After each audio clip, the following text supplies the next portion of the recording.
បាទមន់40មន់ជាងមើលទៅបន្តិច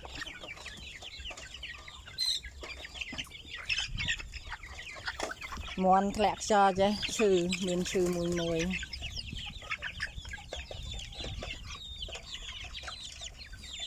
ចូលមន់បងប្អូនយ៉ាងណាហើយ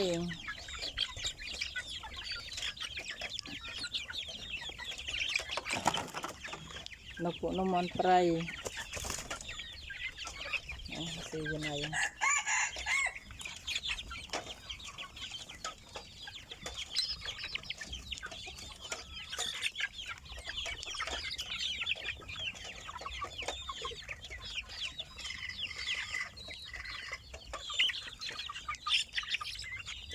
ផុតល្អអូខេបងប្អូនគ្នាចាំជួយ like ជួយ subscribe ផងដើម្បីទទួលបានវីដេអូថ្មីអូខេ